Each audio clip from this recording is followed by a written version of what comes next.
더 쉽게, 더 즐겁게, 그리고 더. 안녕하세요, 블랙리스트. 저는 김기사입니다. 네, 아나백입니다. 네, 오늘이 연수원에서의 마지막 밤이네요. 아, 그렇네요. 네. 지금 밤이고요. 야외입니다. 네, 우리 이 자리에서 한번 캐리비안의 해적, 네, 그 방송을 한번 녹음한 적이 있었는데, 우리가 연수원에 들어온 지로 6개월, 그리고 캐리비안의 해적 녹음한 지로 한 2개월 정도 흘렀어요. 네, 꽤 많이 흘렀네요. 네, 우리가 이곳에서 좌악 6개월을 보내고 이제 처음으로 배를 타게 되는데 어떻습니까?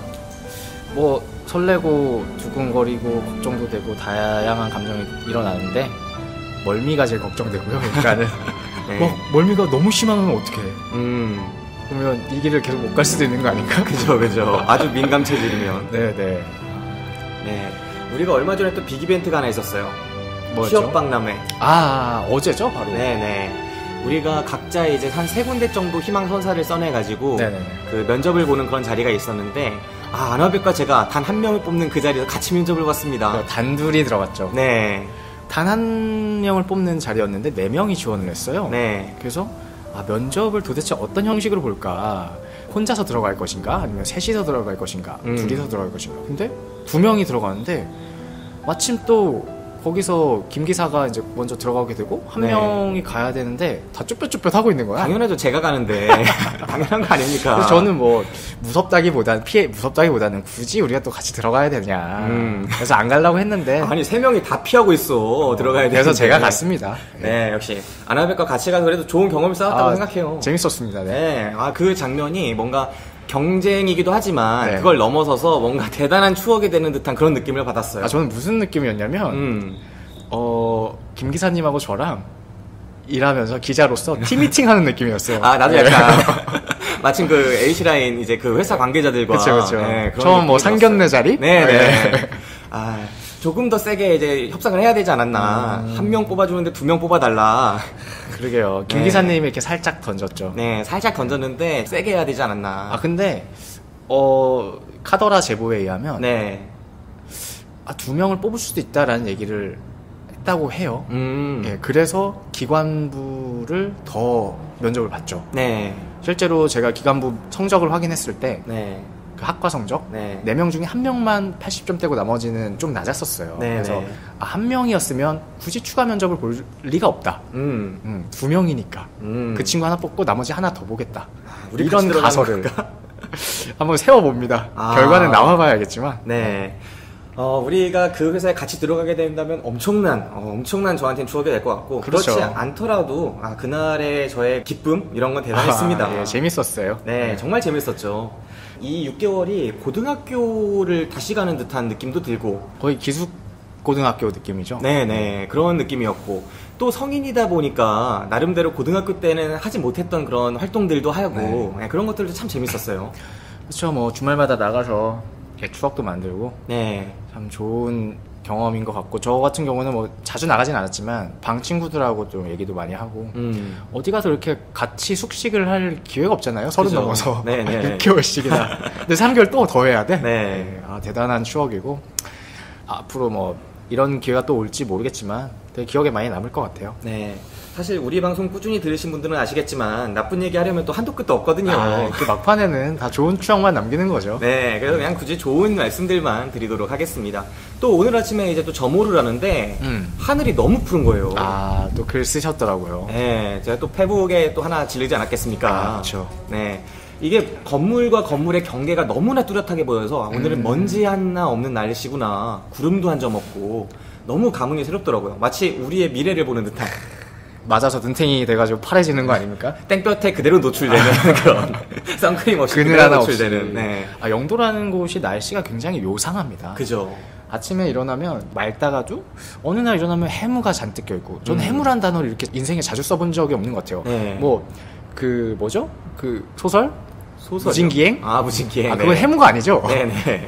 저수지 양계지. 네, 갑자기 생각이 났네요. 근데 해무란 단어를 너무 어색한데 쓸 수밖에 없는. 야, 오늘 해무 장난 아니다. 네. 평소에 전혀 안 쓰는 말이거든요. 근데 부산 사람들도 영도 분들 아니면 잘 쓰지 않는 단어라고 합니다. 네, 연수원 앞에 이제 산이 하나 있잖아요. 아, 예. 네, 이름에도 부산 할 때 산이 붙어서 산이 많은데 이 앞에 있는 산이 제대로 뚜렷하게 보이는 경우가 거의 없었어요. 네, 늘 안개에 뒤덮여 있고 그래서 별명이 그 위에 있는 고신대학교 같은 경우에는 호그와트라고. 아, 진짜? 네, 호그와트라고 불렸다고 합니다.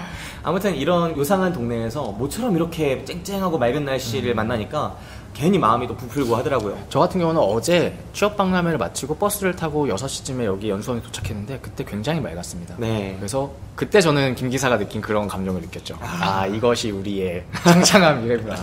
네. 아나백 같은 경우에는 이제 면접을 세 군데 중요한 곳들 다 봤는데 네. 재미있는 이벤트나 그런 거 있었나요? 기억에 남는 거? 그냥 스타일이 되게 달랐던 것 같아요. 세 군데 다. 네. 한 곳은 과장 차장님 두 분이 오셨는데 네.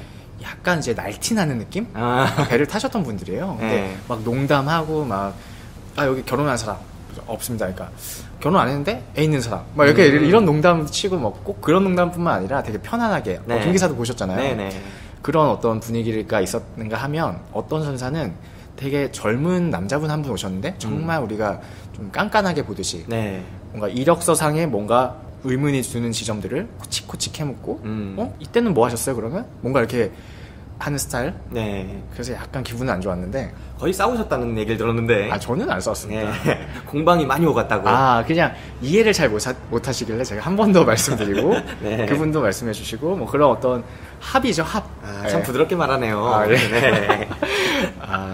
그리고 이제 나머지 한 군데 아까 우리가 얘기했던 네, 그곳. 같이 봤던. 예, 그 상무님. 왜냐면 네. 결정권자니까 툭 하나 얘기해서요. 이런 식으로 막 얘기하시잖아요. 네네. 편하게. 그 옆에 이제 젊은 분은 좀 이렇게 조용히 있고 저희는 이제 아무래도 다른 사회생활 했던 분들보다는 높은 분들을 많이 만났던 경험이 있기 때문에 네. 아무래도 좀 편하게 했던 것 같습니다. 네, 참 느낌이 좋았어요. 마지막 선사 같은 경우에. 예, 그쵸. 네, 면접도 재밌었고 딱 이렇게 면접 보고 그런 과정에서 그 회사에 대한 이미지가 결정되는 것 같아요. 역시나 그 깐깐하게 봤다는 그 회사는 이미지 그대로였습니다. 네, 제가 아나백과 지금 두 군데가 겹치고 한 군데는 다르게 썼는데 네. 제가 그 선사만 안 썼거든요. 가기 싫어가지고. 네. 왜 안 쓰셨는지 알겠네요. 네, 그대로입니다. 네, 저의 판단력이 빛을 발하는 순간이었다고 할 수 있죠. 네, 인정합니다. 네, 일단은 이제 대화는 여기까지 하고 오늘 다룰 영화가 참 의미 있고 또 논란도 많은 영화예요. 그쵸. 저도 얘기를 굉장히 많이 들었고 사실 볼 생각이 별로 없었어요. 네. 근데 김 기사에게 내가 별로 해준 것도 없고 영화나 보고 와야겠다. 네. 계속 저보고 보라 그러는 거예요. 뭔가 이게 자기가 하고 싶은 얘기가 있는데 네. 자기 혼자 봤다고.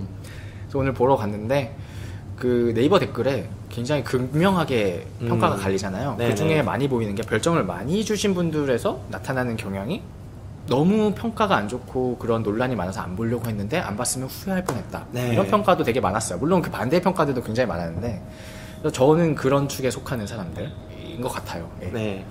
저 같은 경우에는 이거를 너무 좋게 봐가지고 근데 주변에서 이게 끌려하는 영화는 아니거든요. 워낙 평이 안 좋은 부분도 그리고 많고. 배우 딱 보면 망필이 나지 않습니까? 어떤 분이요? 광고 두 명. 푸푸 연기하시는 그분이랑 뭐 이종석 씨도 그렇게 크게 영화 성적이 좋았던 적은 없는 것 저도 같고 뭐 비슷합니다. 예.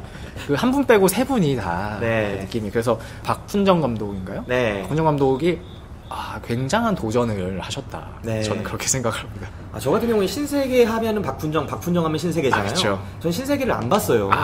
신세계를 안 본 입장에서 이 영화를 처음 봤는데 신세계 무조건 봐야 하는 영화구나 확신을 하게 되는 그런 계기가 됐달까요? 일단 좋았고 그리고 너무 좋게 봐서 이 영화를 가지고 방송을 하고 싶었지만 혼자 할 경우에 이게 후폭풍이 약간 두렵기도 했습니다. 제가 필요했군요. 네. 또 박훈정 감독이 가장 많이 받는 그런 공격 중에 하나가 너 여자를 너무 모른다.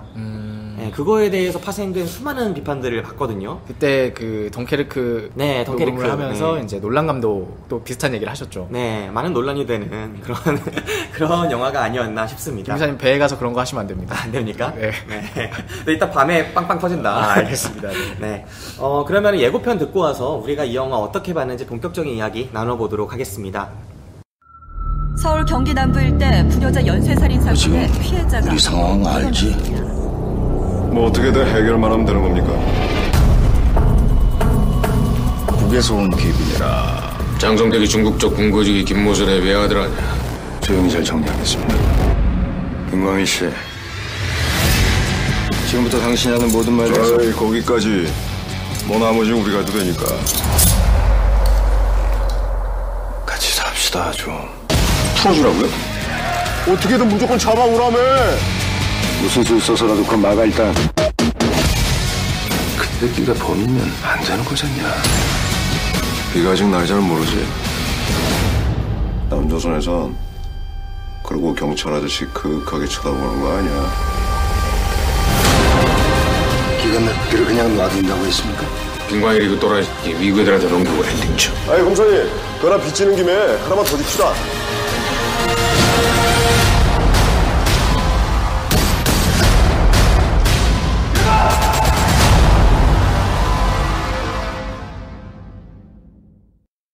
예고편 듣고 오셨는데요. 저희 댓글이 일단 하나 달렸어요. 아, 예. 제가 읽어드리겠습니다. 어제네요. 시장님께서 네. 저희 방송에 나오셨고 소모임의 운영자이신 시장님께서 달아주셨는데 참 감사합니다. 이거 자가 발전이죠. 네, 참 감사해요. 그렇죠. 네. 세상에 점점 사탄의 인형 완전 추억 돋네요. 3편이 끝인 줄 알았는데 7편까지 제작됐다는 것도 깜놀했습니다. 잘 들었습니다. 라고 남겨주셨고 거기에 김 기자님이 댓글을 다셨어요. 네. 사탄의 인형은 테마가 유명한 영화가 아니라서 오프닝을 아는 사람이 없을 줄 알았는데 맞추시다니 희장님 대단하십니다. 네. 저는 여기 오프닝 얘기가 나왔네요. 네네. 에나벨 편의 오프닝만 들었습니다. 그래서 이게 잘 뭔지 모릅니다. 네. 일단 에나벨이 공포 영화잖아요. 네. 네, 공포 영화고 그 다음에 이게 인형이 이름이 에나벨이에요. 아. 네, 에나벨이라는 인형에 악령이 들려가지고 네. 이제 벌어지는 일이거든요. 이제 가족들을 해치고 막 하는 일인데 옛날에 사탄의 인형이라는 영화의 척키 정말 유명하지 않았습니까? 그렇죠. 이 시리즈가 7편까지 나오면서 수많은 그런 에피소드들을 만들었었는데 그 영화와 상당 부분 겹친다 해가지고 제가 오프닝으로 사탄의 인형의 테마를 깔았습니다. 메인 테마를. 그걸 또 알아보시는 분이 네. 계셨군요. 그리고 엔딩곡도 대단한 곡이었어요. 아. 혹시 압니까? 인형의 꿈? 네, 그거는 제가 넣으면서도 대단하다 이런 센스 그런 생각을 인형의 했습니다. 꿈이 누구 노래인가요? 그 일기에 보였나? 아, 인형이란 노래도 있지 않았습니까? 그건 신혜성 잘 씨랑 강타 씨가 부른. 기억이 날라고 합니다. 듀엣으로. 네, 그거 진짜 기억에서 잊혀져가는 노래인데. 네, 갑자기 생각이 나네요. 제가 요즘에 하는 작업이 있습니다. 뭐냐면 그 유튜브의 옛날 노래의 뮤직비디오 혹은 가요 영상 이런 네. 것들을 다운받고 있어요. 저희 반에 한 친구가 뭘 이렇게 보고 있는데 되게 옛날 영상인 거예요. 네. 근데 배에 가서 보려고 다운받았다는 거예요. 근데 음악보다는 그냥 영상을 보는 게 뭔가 더 힐링이 될 것 같은 느낌? 네. 3분 정도, 4분 정도? 네. 그래서 엄청 다운받고 있습니다. 네. 배에 가서 보려고. 네, 그럼 저는 이제 외장 하드를 드리면은 이제 컨트롤 C에서 또 컨트롤 V 다시 한번 알겠습니다. 부탁드립니다. 네. 자, 그러면은 예고편 이제 듣고 왔으니까 본격적인 영화 이야기를 해야 될 텐데 아나백님이 줄거리 소개 좀 간단하게 해주시죠. 예, 간단하게 하겠습니다. 네, 이종석 씨가 나오는데요. 네. 김광일인가요? 네 맞습니다. 김광일이라는 사람이 북한의 진짜 중요한 핵심 간부의 아들입니다. 근데 사이코예요. 막 진짜? 살인을 저질러. 엄청난 사이코죠. 그래서 북한 어떤 그 북한 경찰이라고 할게요. 네. 박희순 씨가 잡으려고 하는데 너무 고위급이다 보니까 자기가 좌천됩니다. 네, 그리고 어찌어찌 하다가 그 이종석이라는 사람이 한국에 넘어오죠. 네, 근데 한국에서도 살인이 막 벌어지는데 우리가 봤던 수법하고 똑같은 거예요. 알고 보니까 이종석이 범인인데 네, 그거를 경찰이 막 잡으려고 하죠. 왜냐면 이걸 못 잡으면 담당자들이 조직이 와해되고 막 경찰 두드려 맞고 그러니까. 네. 언론에 지금 막 시체랑 이런 거 다 보도되는데 경찰이 그쵸. 못 잡고 있으니까. 심지어 이제 그걸 담당하던 팀장도 자살을 하고 중압감에. 네. 근데 국정원이 그 이종석 범인을 감싸주려고 합니다. 네, 왜냐? 그 사람을 기획 입국시켰던 게 국정원이었거든요. 그죠. 그래서 그게 들통나면 국정원도 화를 면치 못할 테니 그래서 경찰은 이종석을 잡아 넣으려고 하고 국정원은 보호하려고 하고 네. 빨리 신변을 확보해서 미국으로 보내려고 하고 뭐 이런 알력들이 일어나면서 결국은 이따 얘기하시죠. 네. 사실 그들만이 경찰과 국정원만 나오는 게 아니라 미국의 CIA처럼 보이는 그렇죠. 미국 정보기관. 네, 정보기관 사람이 나와서 그 폴이라는 그 피터 스토메어가 연기한 폴이라는 인물이 나와서 그 사람이 사실상 미국 정보기관에서 뭐 아시아 쪽 수장이다, 한국 네. 쪽 담당이다, 뭐 이런 듯한 느낌으로 맞습니다. 나와요. 그래서 수많은 기관들이 마치 우리가 영화가 아니면 보기 힘든 그런 기관들의 알력 다툼 이런 것들이 등장을 하고 그 가운데서 뻔히 살인을 한지 않은 그 범인이 검거되지 않는 그런 아이러니함? 그렇죠. 네, 그런 일들이 펼쳐지게 되죠. 그 과정을 열혈 형사 최이도라는 사람, 김명민 씨가 연기했죠? 예, 최이도. 네, 최이도라는 사람이 미친 듯이 그 범인을 잡아놓기 위해서 노력을 합니다. 그렇죠. 북한의 박희순이 했던 것처럼 남한에선 최이도가 엄청나게 노력을 하는 거죠.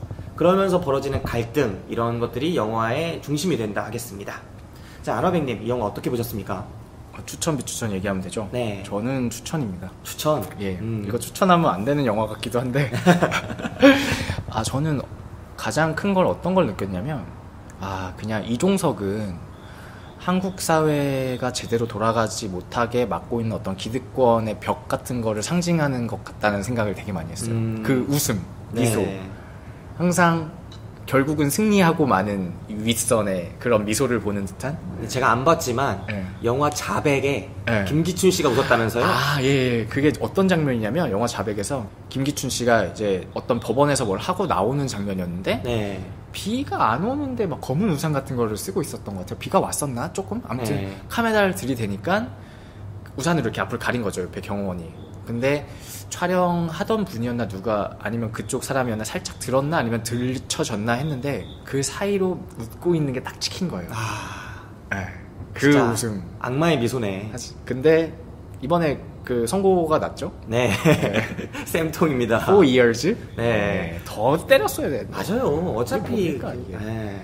조윤선 씨는 또 집행유예 나왔고 네. 이재용 씨는 뭐 그쵸. 5년 나오고 나중에 3.5 나온다 뭐 이런 얘기가 있으니까 공식. 네. 여러모로 이 영화를 생각하게 하는 그런 판결들이 참 많아요.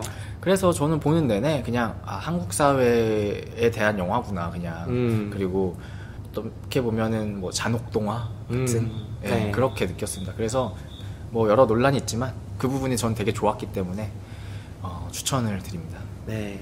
안화백님 추천 주셨고 저 역시 추천입니다. 네, 저는 이걸 추천하기 위해서 이 말을 하기 위해서 이 영화를 하고 싶었어요. 그래요. 네. 네. 그런 것 같더라고요. 이 영화 안화백님이 말씀해주신 거랑 거의 동일하게 저도 봤습니다. 무엇이냐, 한국산 누아르라는 느낌, 한국의 누아르라는 느낌이 되게 많이 들었어요. 한국에 있는 현재 벌어지고 있는 수많은 현상들을 이 누아르라는 장르 속에서 녹여낸 영화구나. 정말 그렇게 웃고 쪼개는 소위 말하는 지도층 인사 진짜 많잖아요. 그쵸. 법원에서 집행유예라고 다들 아실 거예요. 형은 받았는데 유죄인데 깜빵에 안 사는 거야. 그치. 너는 그래도 계도의 뭐 가능성이 보인다. 그래. 초범이다. 뭐 여러 요 가지 기간에만 죄를 저지르진 마라. 뭐 그런 여러 거죠. 가지 감안할 만한 요소들이 많다. 근데 유죄는 유죄잖아요, 그쵸? 네, 유죄죠. 그래서 이제 기록에는 남는데 어쨌든 이 사람이 잘 지내면 사실상 무죄인 거나 마찬가지의 활동을 할 수 있는. 그쵸. 대신에 사회적으로 의미 있거나 뭐 기업 총수거나 이런 활동을 하는 데는 문제가 있어서 사면 대상이 되기도 하죠. 그쵸. 네. 그런 식의 집행유예를 너무나 많이 받아요, 최고층 인사들이. 어떤 통계를 보니까 우리 사회를 최고위층, 그 다음에 차상위층, 뭐 이렇게 식으로 해서 중산층, 밑에층, 뭐 이렇게 계속 나눴다고 해요. 그래갖고 집행유예 판결을 봤더니 거의 10%씩 차이가 납니다. 뚝뚝 떨어져요.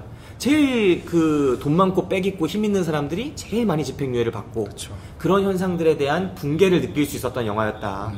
분명히 한국 사회에 존재하는 어떤 지점을, 비판의 지점을 아주 잘 녹여낸 영화였다라고 생각해서 한국의 누아르를 보여준 영화다. 그리고 또 심지어 잘 보여줬다. 멋있었다. 그런 생각을 하면서 저는 이 영화에 추천을 드립니다. 일단 우리가 이 영화에 대해서 깊이 있게 이야기하기 전에 이 영화를 둘러싼 논란에 대해서 일단 이야기를 안 할 수가 없습니다. 조심스럽네요. 네, 안화백님이 이거 좀 많이 해주시죠.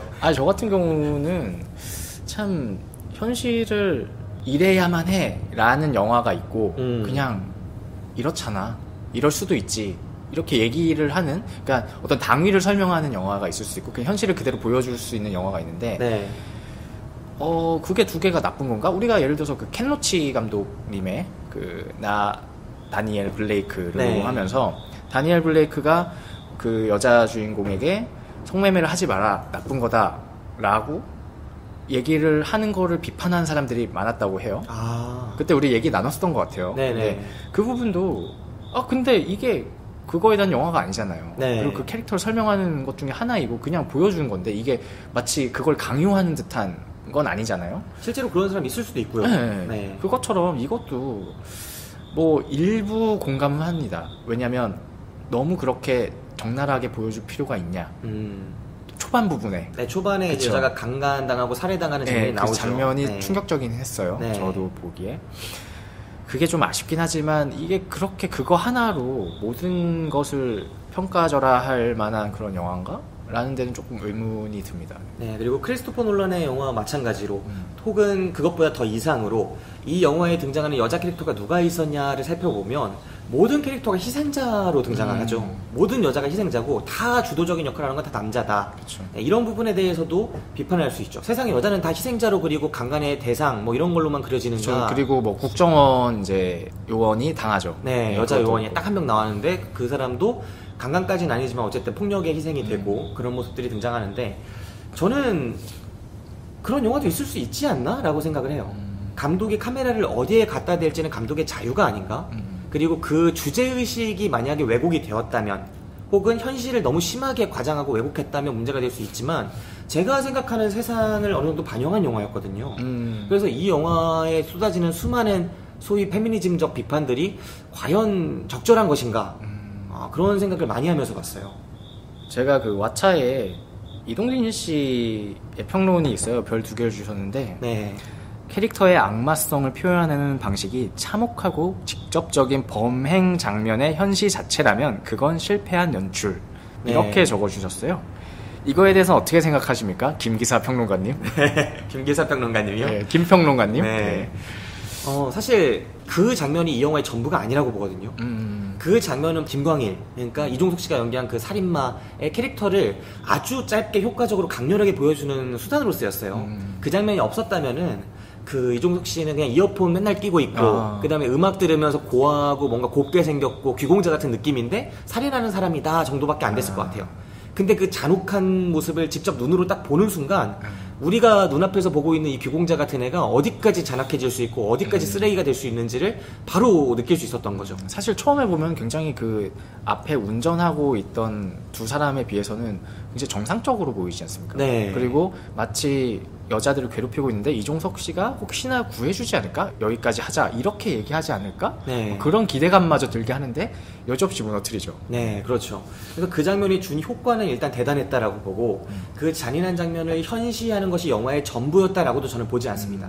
캐릭터를 효과적으로 부각시키는 하나의 수단이었고 동시에 이 영화에 있어서의 범행이 어떤 것인가를 보여주는 수단이기도 했다. 그러니까 수단이었지 결국 그게 전부가 아니었기 때문에 저는 이동진 씨의 그런 말이 매우 부적절하다라고 생각합니다. 그렇군요. 네. 여러분 댓글 많이 달아주시기 바랍니다. 네. 아니 어떻게 생각해요, 아나백님은? 저는 아까 얘기했듯이 영화 내내 그런 장면이 많이 나올 줄 알았어요. 근데 앞부분에 나오고 뒤에는 별로 안 나오더라고요. 물론 네. 이제 뒤쪽에도 계속 뭐 여성이 등장하지 않고 계속 피해자로만 묘사된다는 것이 있는데 글쎄요. 그런 생각을 좀 해봤어요.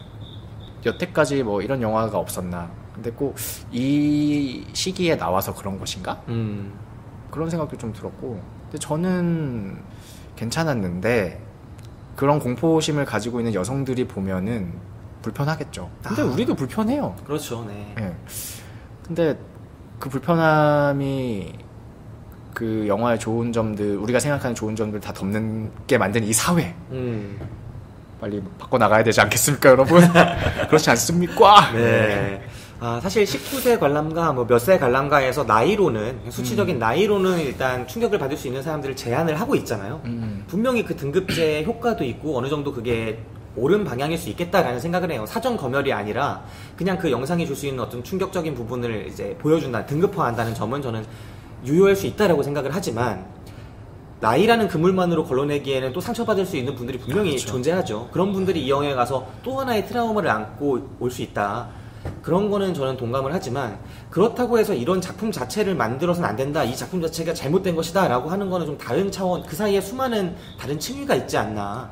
그리고 네. 뭐 굉장히 그 장르적으로도 뭐 고어물 그리고 뭐 스너프 필름? 네. 근데 이제 다 연출이니까 뭐 그런 것들을 보면은 예를 들어서 뭐 부천 영화제 가면은 그런 거 많이 하거든요. 네네, 그렇죠. 그럼 그런 영화들은 또 어떻게 평가할 것인가? 그럼 그 영화제도 보이콧을 해야 되는가? 뭐 그런 고민들까지 그런 생각까지 해볼 수 있지 않을까 네. 라는 생각이 듭니다. 비슷하게 살인의 강도가 높거나 뭐 여성에 대한 그런 가학적인 측면이 강했던 악마를 보았다라거나 그 다음에 추격자 뭐 이런 영화들 많이 있었잖아요. 그렇죠. 그거는 명작으로 분류되기도 하죠. 네, 그런 영화들과 생각해서 그런 영화들과 비교해서 이 VIP가 받고 있는 그런 비판들이 제가 볼 때는 분명히 과한 측면이 있다. 그렇게 말씀을 드리고 싶었습니다. 그리고 뭐 진짜 저는 뭐 이런 연장선상으로 얘기 드리면 어떨지 모르겠지만 그 보수 정권 10년 동안 눌려있던 게 촛불로 나온 거잖아요. 네. 근데 요새 어떤 요런 포인트를 집어서 뭔가 폭발하는 것들이 그동안 수십 년간 눌려 있었던 그런 억압에 대한 뭐 반발심이 엄청 터져 나오는 게 아닐까. 그래서 이건 이해가 가는 부분도 있고 상당 기간 계속 될 것 같다라는 생각이 드네요. 네, 분명히 그런 측면이 있죠. 네, 그렇습니다.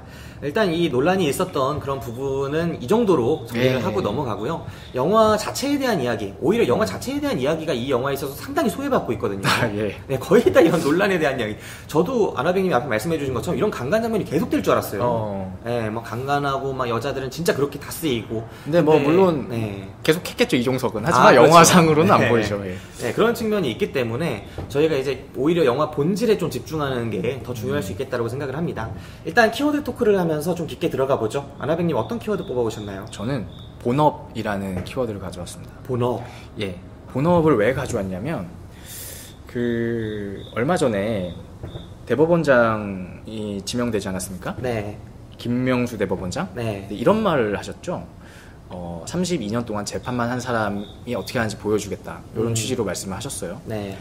그걸 들은 이제 SBS 기자분이 기사를 하나 썼어요. 재판만 한 사람과 엘리트의 본업. 이게 전체적인 야마가 뭐냐면 우리 대한민국의 모든 조직들은 현업에서 열심히 하는 사람들을 무시하고 기획 쪽에 있는 사람들이 승승장구한다는 거죠. 네. 그러니까 이 김명수 지명자의 발언이 굉장히 의미가 있다. 네. 그리고 최근에 임명된 문물 검찰총장도 형사부 강화 방안을 밝혔다고 해요. 네. 저는 형사부가 뭔지 잘 모르겠지만 뭐 깡패 때려잡고 뭔가 현업에서 열심히 하시는 분들이겠죠. 네, 현장 뛰시는 분들이죠. 예. 네. 그리고 단순히 뭐 그 형사부를 봉합한 것에 그치지 않고 일선 형사부의 부장을 거치지 않은 검사는 서울중앙지검 부장검사로 임명하지 않겠다고 공개 선언을 했다고 합니다. 이런 것처럼 우리 회사에서도 뭐 기획실, 뭐 미래전략실, 비전실, 거기 그러니까 얼마나 그 수장과 가깝냐. 네.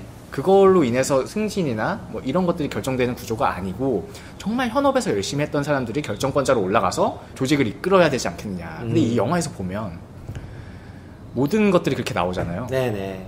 국정원도 그렇고 경찰도 그렇고 뭐 이미 윗선에서 합의됐어.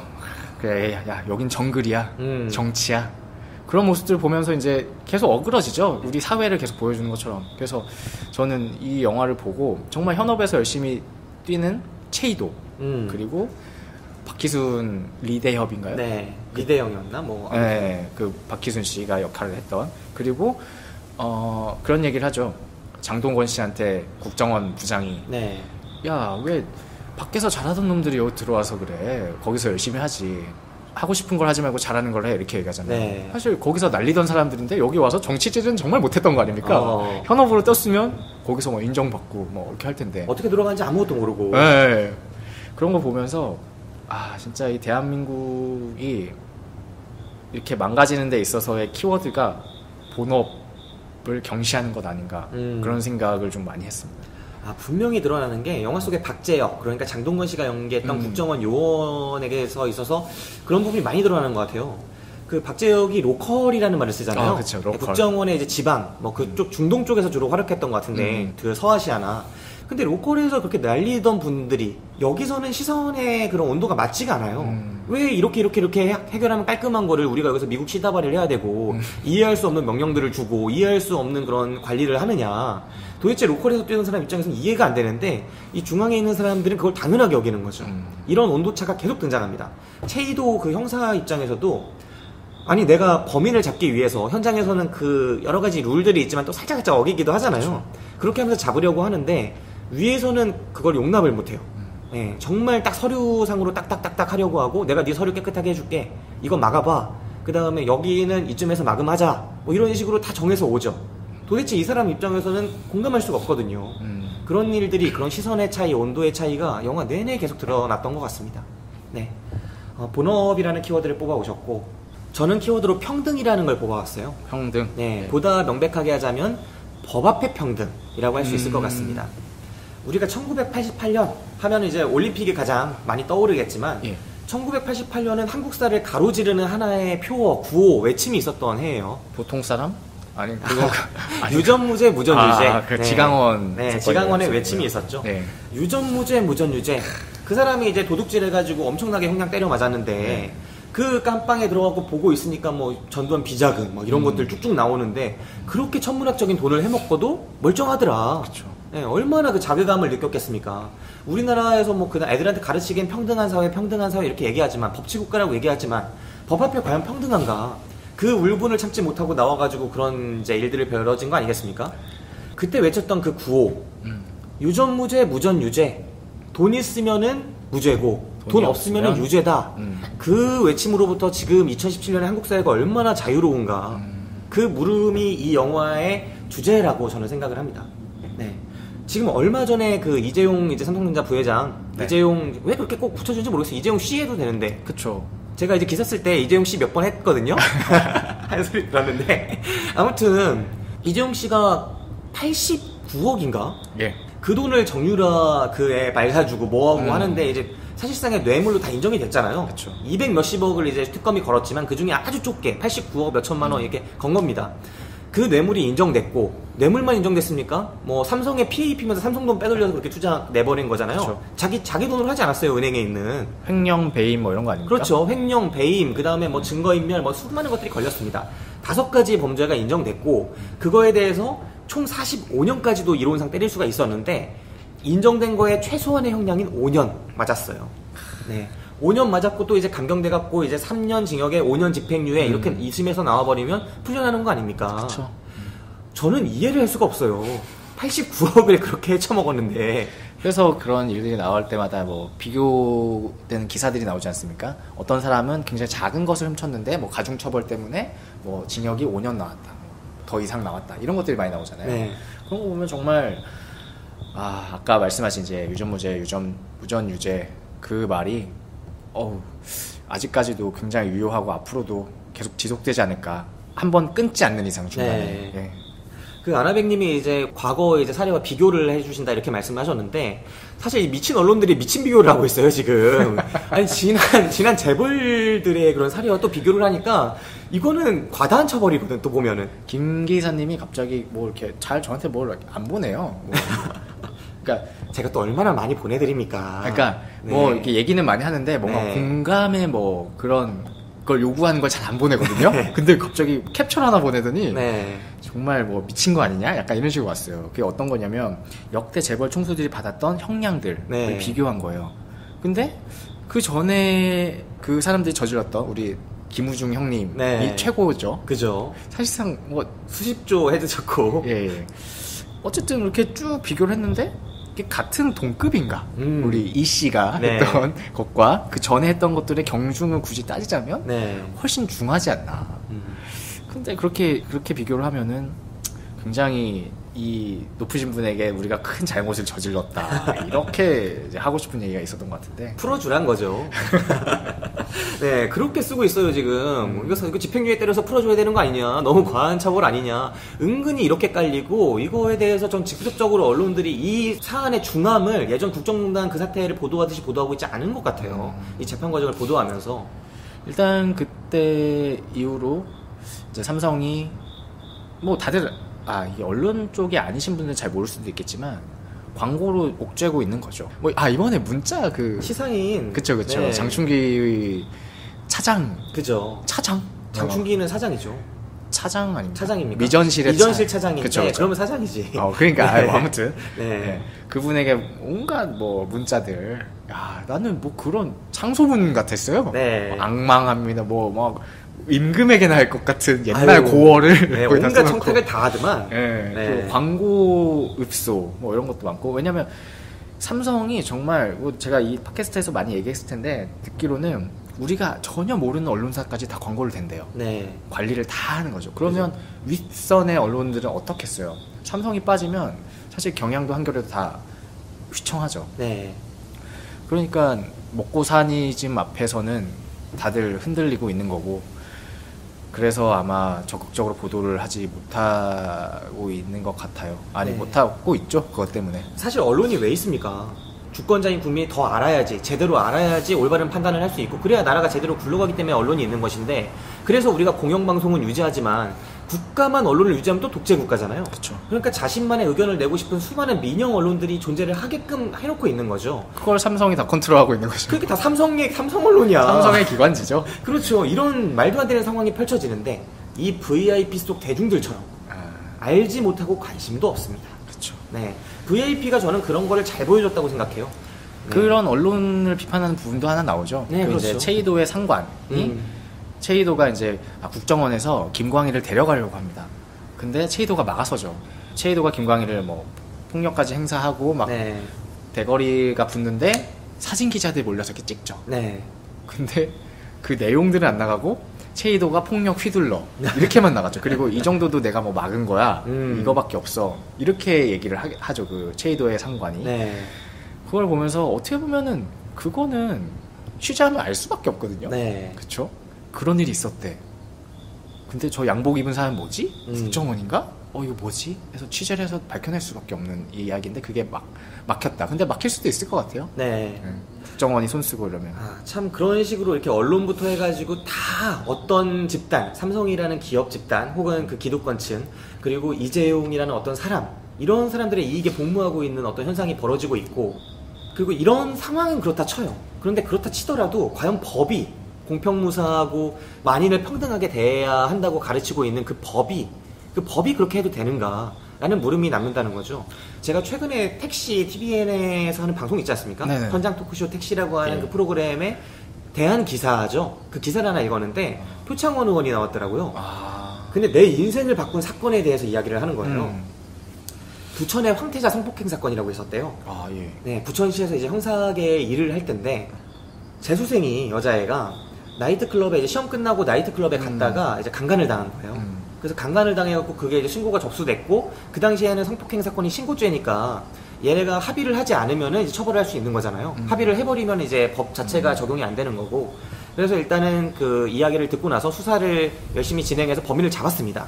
탐문 수사를 해서 범인을 잡고 나서 그 범인에 대해서 수사를 진행하면서 그 여자네 부모를 만나가지고 표창원 의원이 당시 경찰이었죠.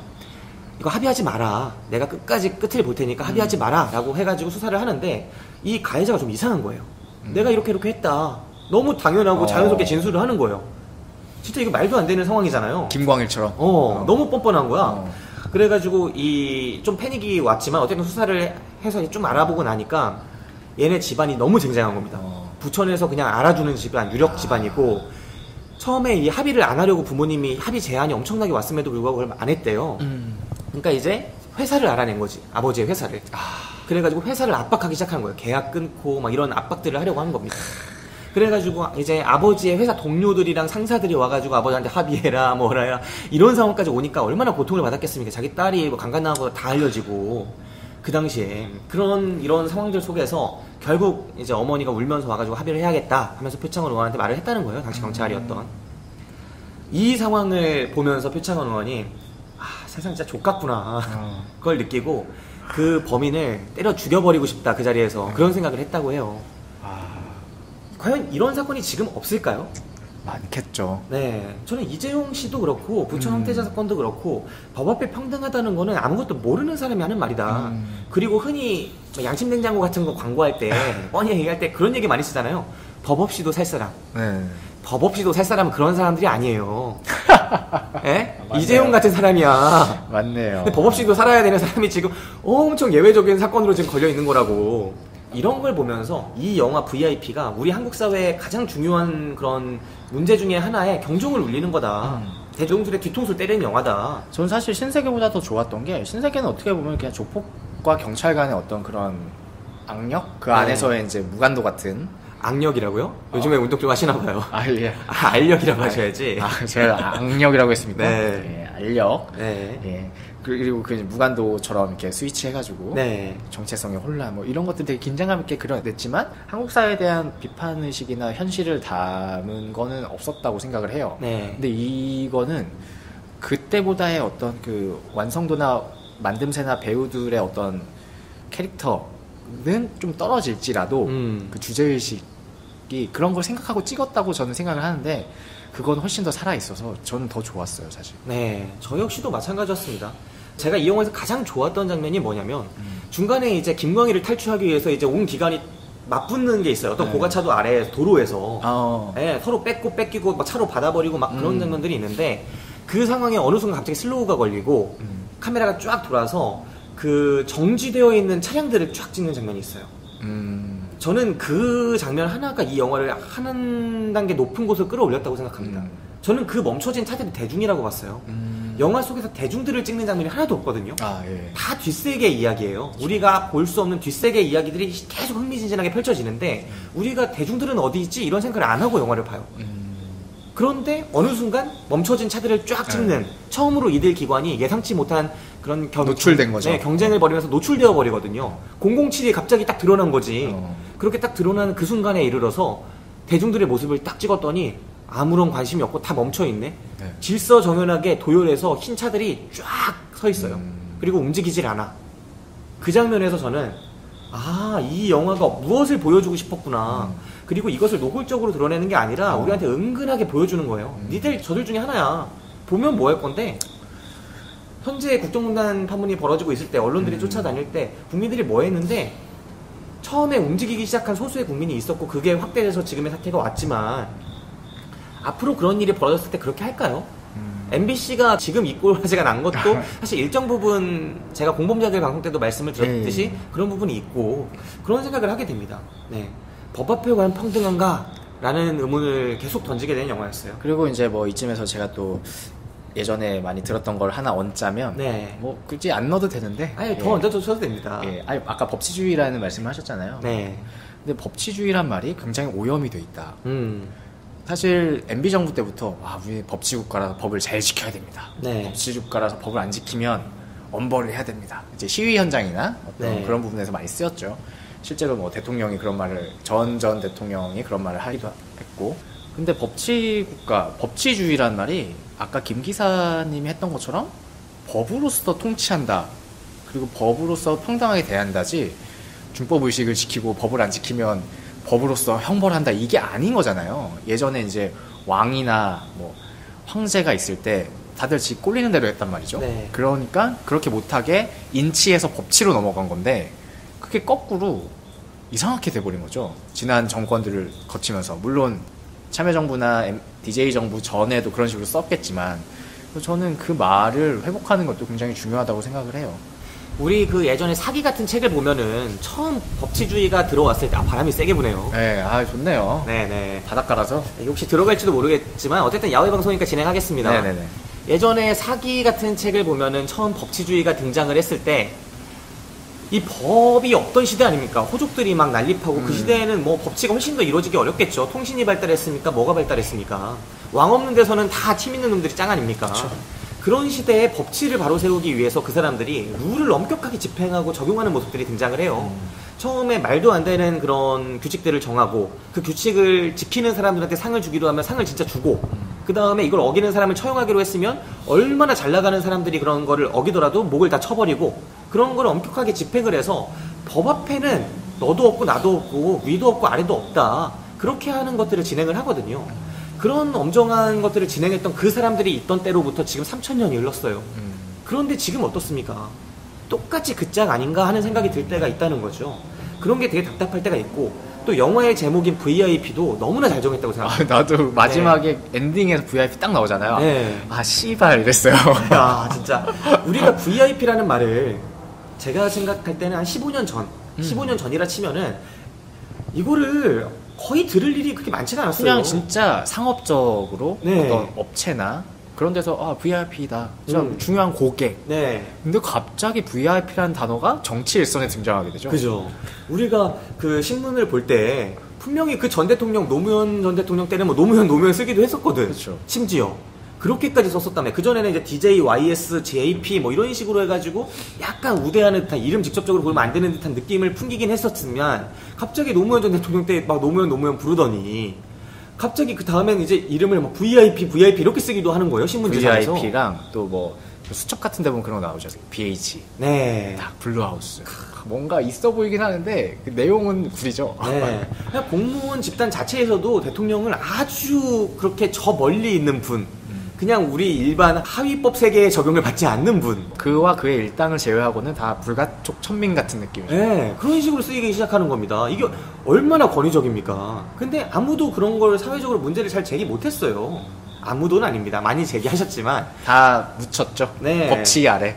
되게 당연하게 여겼던 시기가 엄청나게 오래 펼쳐졌었는데 지금 대통령도 그렇고 되게 좋게 보는 것들은 권위를 탈피하려고 하고 그런 모습들이 보여지잖아요. 네, 자기가 나서서 뭐 직원 식당 같은 데서 직접 퍼가지고 밥을 먹는 게 화제가 되기도 하고. 아, 그거 혼날 수 있습니다. 아, 밥을 그렇습니까? 퍼먹었다. 퍼먹었다? 네, 혼날 수 있습니다. 요즘 분위기에선 또 이제 퍼드셨다. 아, 퍼드셨다도 안 되죠? 퍼드셨다 괜찮은 것 같은데? 직접 담아 드셨다. 네. 아무튼 막 지금, 그래, 걔네도 문제야. 아무튼, 네. 이런 식의 그런 권위에서 탈피하는 그런 네. 모습들이 정말 우리 사회에 꼭 필요한 건 아닌가.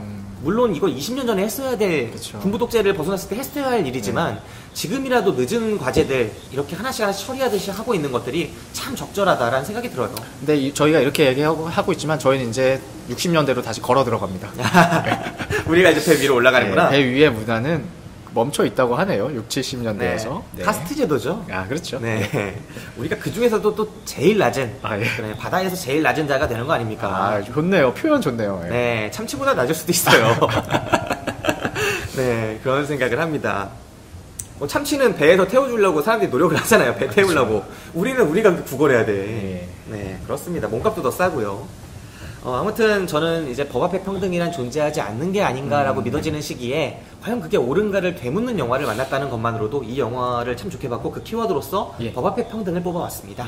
키워드 토크까지 해봤고요. 이제 이 영화에서 좀 얘기하고 싶었던 장면들이 있을 것 같아요. 아, 장면들은 저는 먼저 그 연기 얘기를 조금 하셔야 되지 않을까. 네, 이번 영화의 연기, 한 영화의 스펙트럼이 다양합니다.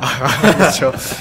동건이 형의 영화를 제가 본 기억이 별로 없어요. 네. 근데 되게 어색하더라고요. 아우, 이거 본 적 없으니까 어색하게 느끼시지 저는 발전했다고 느꼈습니다. 아, 네. 제가 어릴 때 굉장히 기억에 남는 그 인터뷰 장면이 있어요. 네. 중학교 때 봤나? 초등학교 때 봤나? 기억은 안 나는데 연예가 중계 이런데 장동건 씨가 나온 겁니다. 네. 근데 리포터가 이런 질문을 해요. 장동건 씨는 잘생긴 배우라고 생각합니까? 연기를 잘하는 배우라고 생각합니까? 이렇게 물어봐요. 네. 어떻게 보면 좀 짓궂은 질문이죠. 근데 그죠. 장동건이 어떻게 대답하냐면 전자에서 후자로 가는 과정에 있는 것 같습니다. 라는 대답을 해요. 네. 대답 괜찮은데 속을 이렇게 멋있지. 했거든요. 근데 아직도 그 과정 중에 있는 것 같아서 되게 안타까웠어요. 예. 아, 왜 그래요? 아이, 근데 뭐 장동건 제가 씨. 들었는데 장동건 씨가 그 한예정도 막 들어가고 그랬던 분 아닌가요? 아, 그건 잘 모르겠습니다. 아, 장동건 씨는 아닐 수도 있는데 어떤 배우가 잘생긴 네. 배우가 막 한예정도 들어가고 연기 수업도 듣고 엄청 노력했다 이런 얘기 들었는데 그게 장동건 씨라 같은데 정확하진 않네요. 연기는 진짜 노력하는 배우는 맞아요. 이 배우가 청춘 스타였죠. 염풍연가 고소영 씨랑 나오고 막 그런 시절이 있었잖아요. 그런 시절에서 2000년대에 들어서면서 좀 나름대로 의미 있고 작품성 있고 연기가 좀 필요한 영화, 캐릭터가 좀 강한 영화들에 많이 출연을 합니다. 뭐 예를 들면은 김기덕 감독의 해안선 2002년에 그거는 좀 강렬하지 않았나요? 네, 정말 괜찮았었던 강렬했죠. 것 같아요. 네. 저도. 자신이 자기의 조건을 많이 깎으면서 그 당시 톱스타였잖아요. 그러면서도 들어간 영화였고, 그리고 아나키스트 2000년에 나왔던 그 영화도 기억나요. 상당히 의미 있고 네. 그로부터 시대를 앞서간 영화였죠. 10년 후에 이제 그런 느낌의 영화들 많이 나오잖아요. 로스트 메모리즈 같은. 네, 로스트 메모리즈에도 실제 나오셨고. 맞네. 네, 2009 로스트 메모리즈. 그 다음에 그 영화 뭐였죠? 태극기 휘날리며. 네. 시대를 가로지르는 영화, 작품성 있는 영화, 그러네요. 뭐 이런 영화들에 생각해보니까. 많이 출연했습니다. 연기력도 진짜 많이 필요했어요. 그때는 괜찮았던 것 같은데 요번에 왜 이렇게 어색하죠?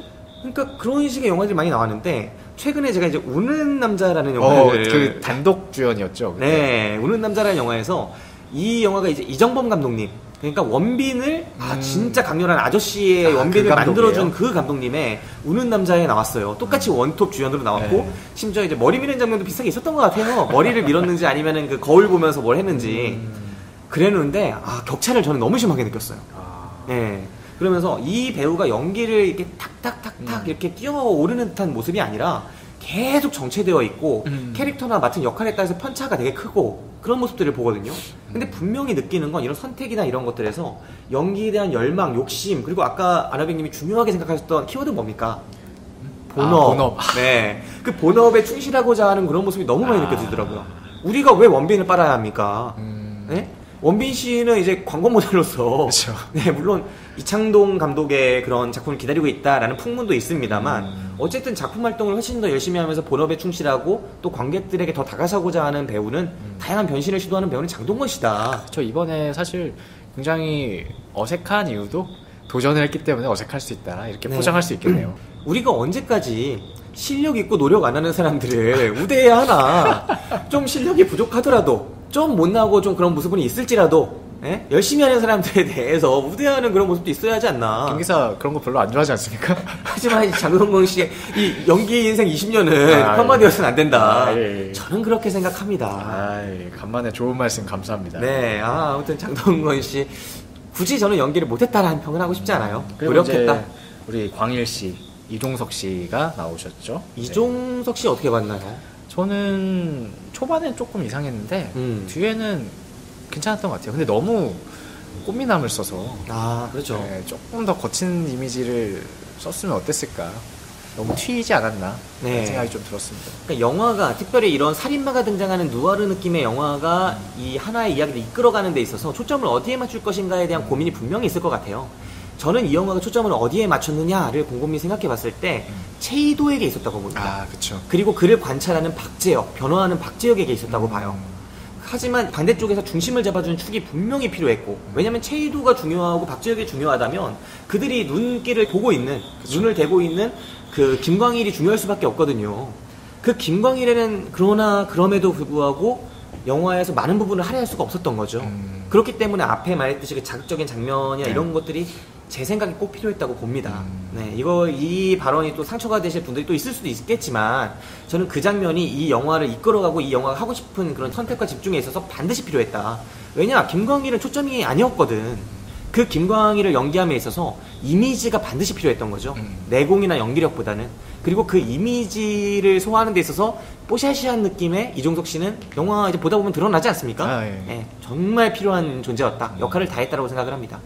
그리고 저는 조연 얘기를 하고 싶은데, 박희순 씨 옆에 그리고 장동건 씨 옆에 따까리가 있죠. 그 두 분. 따까리라뇨. 따까리라뇨. 이거 혐오 발언 아닙니까? 왜 따까리가 혐오 발언입니까? 뭔가 좀 그렇지 않습니까? 부하 직원. 네. 근데 이제 어디서 많이 뵀던 분들이죠. 네. 굉장히 근데 코믹 캐릭터 약간. 네네. 네. 재밌었어요, 그 분. 그분들이 또 많이 보셨던 분들인데 연기도 또 감칠맛나게 하세요. 네. 그 체이도한테 혼나는 장면이. 네. 계속 깐족깐족거리죠. 재밌었어요. 그리고 아나백님이 따까리라는 표현을 쓰셔서 말인데, 우리 뜬구름 양이 또 페이스북에서 이제 또 원숭 씨라는 단어를 썼다가 누군가에게 참 난처한 상황에 처하고 있는 모습을 아주 즐겁게 봤어요. 그렇죠.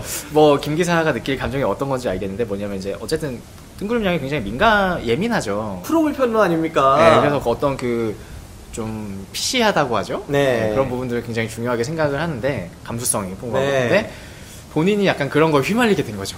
제가 이제 뜬구름장님 다음에 만나면 내가 거울 하나 사주려고. 거울 하나 사주려고. 재밌겠네요. 그런 생각을 한번 해봅니다. 제가 댓글 달래다 말았어요. 댓글 내면 울 것 같아가지고. 네, 그렇습니다. 사실 우리가 이게 불편하고 민감한 지점들이 사실 살다 보면 누구나 많은 자기의 삶의 부분들에서 등장할 수밖에 없어요. 네, 자기가 완벽한 사람도 없고, 또 어떤 사람이 무엇을 불편해야 할 것이다 라고 미리 예견하기도 상당히 어렵고, 또 그 불편함을 느끼는 지점이 모두 다 옳다고 보기도 어렵고. 네. 사실상 저 같은 경우도 제가 저의 데뷔작 오마이뉴스 기사 아시죠? 네, 그렇습니다. 나의 자부심? 네. 농담이고요. 암 걸리겠다라는 단어에 대해서 썼던 게 있어요. 네. 팟캐스트에서는 얘기를 안 했던 것 같아요. 그냥 하셨습니다. 많이 했죠? 네, 한 번 했어요. 한 번 했어요? 네, 저한테 한 20번쯤 하셨고요. 네. 그렇죠. 제가 김 기사의 역대 댓글보다 더 많은 댓글을 받았고요. 맞습니다. 인정합니다. 아무튼 그 내용이 제가 여기 방송에서도 얘기했었겠지만, 제가 이제 암에 걸렸던 적이 있었는데, 처음에는 되게 불편했어요, 저도. 근데 한편으로는 굳이 내가 그거 쓰지 마세요라고 얘기해야 되나 싶기도 하고, 여러 가지 감정이 들었는데, 물론 불편하면 불편하다고 얘기할 수 있죠. 네. 근데 그쪽에서 안 받아들이면 좀 어쩔 수 없고, 그리고 저 같은 경우는 잘 치료가 됐으니까 쿨하게 넘길 수 있죠. 근데 굉장히 고통받는 분들이 있는 건 사실이고, 그러면 그거에 대해서 어떻게 얘기를 해야 될까, 저도 아직도 솔직히 잘 모르겠어요. 근데 이제 뭐 이 영화도 그렇고 이번에 청년경찰 네네. 조선족 분들이 범인으로 나온대요. 그래서 그래서 그거에 대한 또 논란도 있고. 네. 참 어려운 문제 같아요. 그죠. 우리가 뭐 표현의 자유부터 해서 수많은 자유들이 보장되어야 하는데 그 자유의 경계가 어디인가에 대해서는 우리 다원주의 사회가 또 많은 사람들이 같이 살아가다 보니까 항상 그 경계점이 있을 거 아닙니까? 근데 그 경계점을 획일화시켜서 딱 긋기가 어려워요. 네, 맞죠. 이번 VIP도 마찬가지의 문제고 심지어 여성이라는 하나의 커다란 집단에 대해서 불편함을 느끼게 하는 경우보다도 아주 소수자일 경우에 문제가 더 심각해질 수도 있거든요. 심지어는 개인이거나. 네, 그럼 과연 어디까지가 큰 집단이고 힘 있는 집단한테는 불편한 게 안 되고 힘 없는 집단이고 작은 집단이면 되나? 뭐 그런 것들도 문제가 될 수 있고 참 많은 부분에서 고민을 해봐야 된다고 생각을 합니다. 아무튼 뜬구름냥님의 그런 그물망에 항상 허덕였던 저의 입장으로선 언젠가 만나면 꼭 손거울 하나 사주겠다는 그런 생각을 해보게 되네요. 그 자리에 저를 꼭 불러주십시오. 네, 알겠습니다. 자, 우리가 이제 인상적인 장면들을 한 번씩 이야기를 해보고 있는데 배우 이야기를 먼저 하셨죠? 그쵸. 네, 배우 이야기를 먼저 하셨고 저는 이제 김명민 씨가 네. 불멸의 이순신과 그 다음에 수많은 드라마에서 보여줬던 연기 또 하얀 거탑도 되게 강렬했다잖아요. 그렇죠. 네. 그런 연기를 언제쯤 극장에서 보여주나. 그게 엄청난 제 인생의 관심사였어요. 네. 다르잖아요, 연기라는 게. 1일극에서 하는 거랑 아무래도 다르니까 호흡도 다르고. 그 모습을 재현할 수만 있다면 우리나라의 뭐 3대 뭐 트로이카 뭐 이런 거 불리고 맨날 그랬잖아요. 그렇죠. 제가 볼 때 그 중에 일부는 씹어먹을 수 있다. 그리고 심지어 적어도 같은 경제는 오를 수 있다. 네. 그런 생각을 했었습니다. 저는 이 영화를 본 이후로 네. 저는 같은 반열에 올리기로 마음을 딱 먹었어요. 이 영화에 쏟아지는 비판들이 되게 많거든요. 예. 일단 너무 뻔하다는 거예요, 캐릭터들이. 앞에 말씀드렸듯이 일단 살인마, 그 네. 김광일 씨 캐릭터는 당연히 뻔하죠. 미소년에 심지어는 얘가 그 실제로 강간에 가담하지 않아요. 맞아요. 살인만 하는데 그 이유가 있습니다. 뭐 추격자의 하정우 씨랑 똑같은 이유죠. 근데 뭐 맞는 것 같아요. 네, 그게 확정되진 않았지만 네. 영화가 뭐 맞는 것 같이 보여주죠. 거의 추격자에 나왔던 장면하고 똑같은 장면이 나오죠. 네. 좀 거기서는 뭐 추격자에서는 사람이 좀 없었지만 여기서는 네. 다수가 있고 그렇죠. 그런 장면이었는데 일단 기본적으로 그런 캐릭터가 썼다. 일단 악당으로. 그 다음에 또 악당이 아닌 캐릭터에서 장동건 씨가 연기한 박지혁은 그동안 장동건 씨가 점잖은 요원역, 형사원역 이런 거 할 때 나왔던 네. 그 모습 그대로. 좀 어벙하게 나오죠 초반에. 네, 어벙하고 그냥 와이셔츠 딱 입고 그 다음에 뭐 스트레치 코트 입고 그런 느낌으로 나오고요. 그 다음에 이 체이도라는 형사는 늘 담배를 물고 있어요. 네, 입만 열면 씨발씨발입니다. 그리고 부하 애들 정강이 까고 그냥 때리고 주먹질하고 이런 식이에요. 법도 안 지켜요, 잘 경찰인데. 네.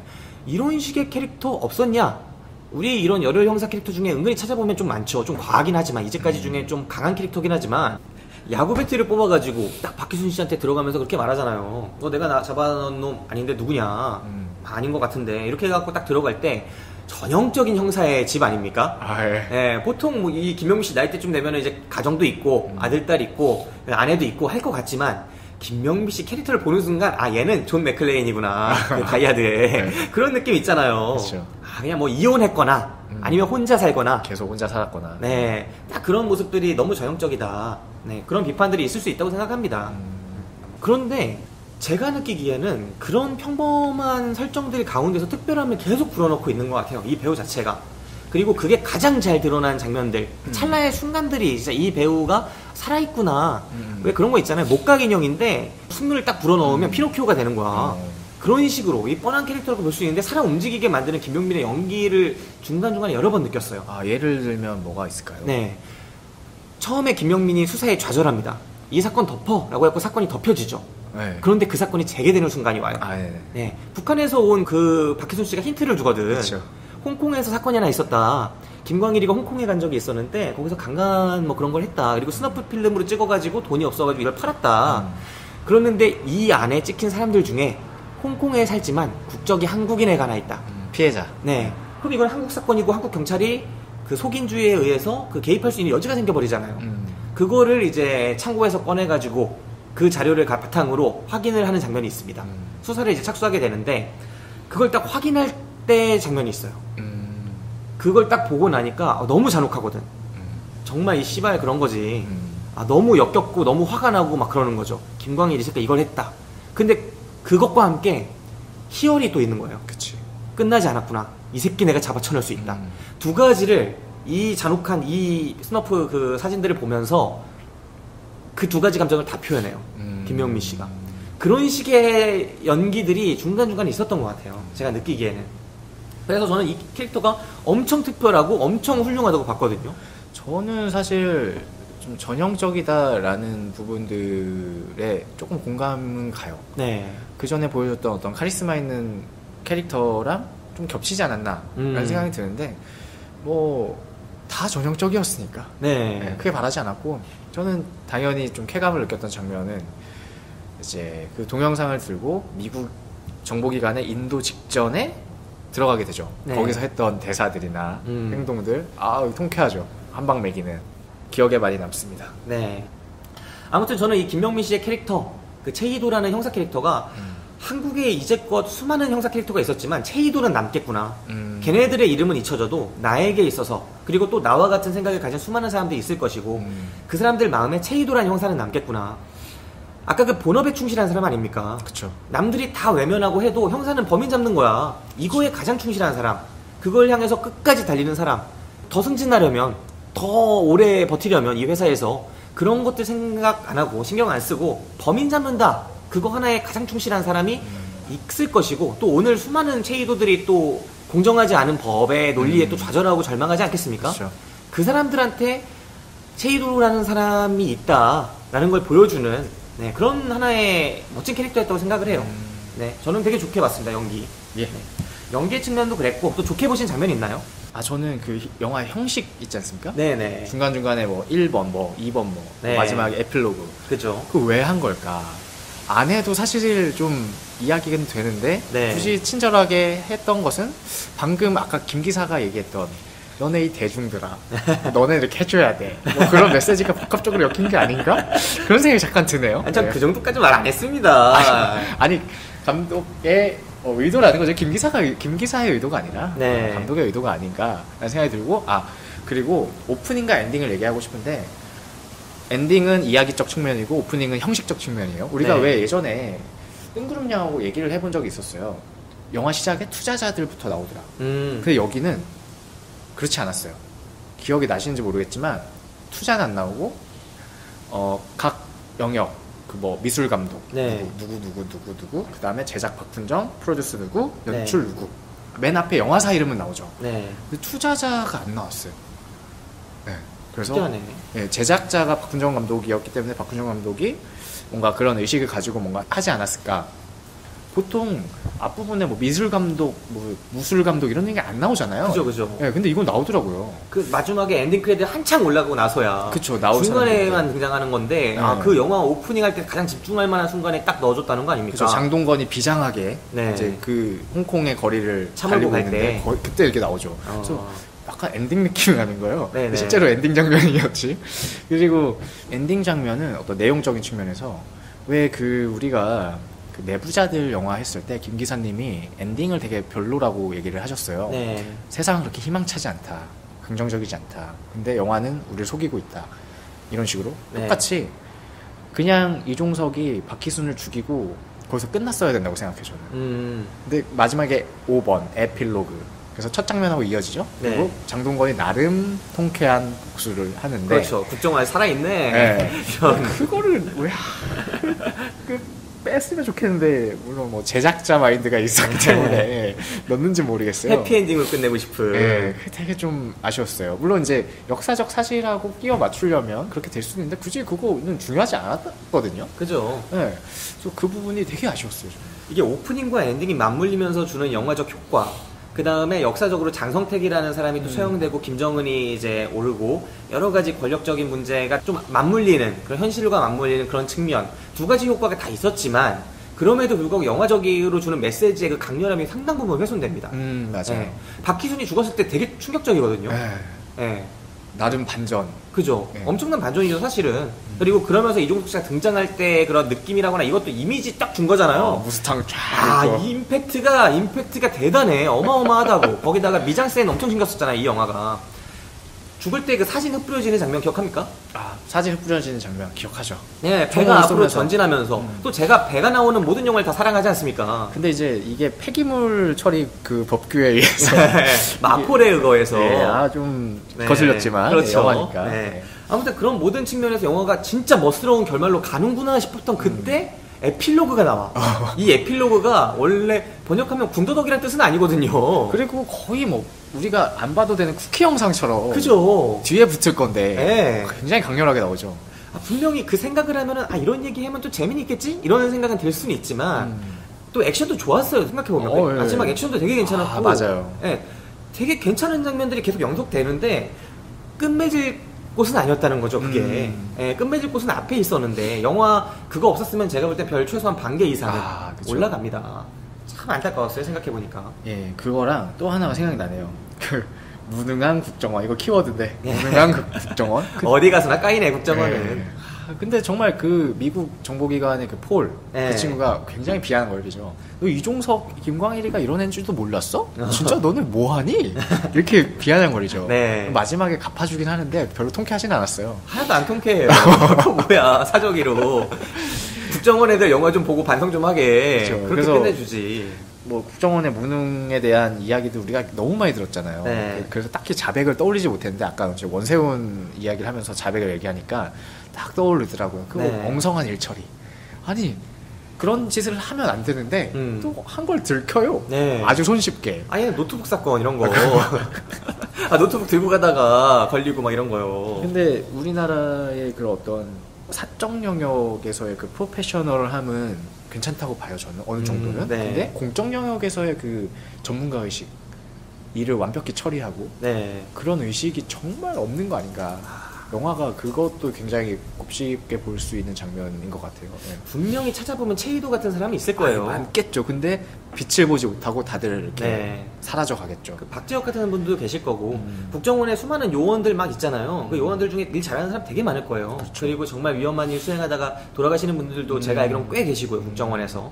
근데 이제 전임 국정원장 중에 뭐 로컬 요원의 신분을 다 밝혀버리고 자기랑 사진 찍는 거 막 그런 거 해가지고 다 밝혀버리고 보도자료 배포하고 막 이런 사례들도 있었고 정말 말도 안 되는 일들이 진짜 벌어지고 있는 겁니다. 중심부에 그 기획의 측면에서. 우리 그 유명한 하영 씨 있지 않습니까? 네, 여기까지 하겠습니다. 참 그렇습니다.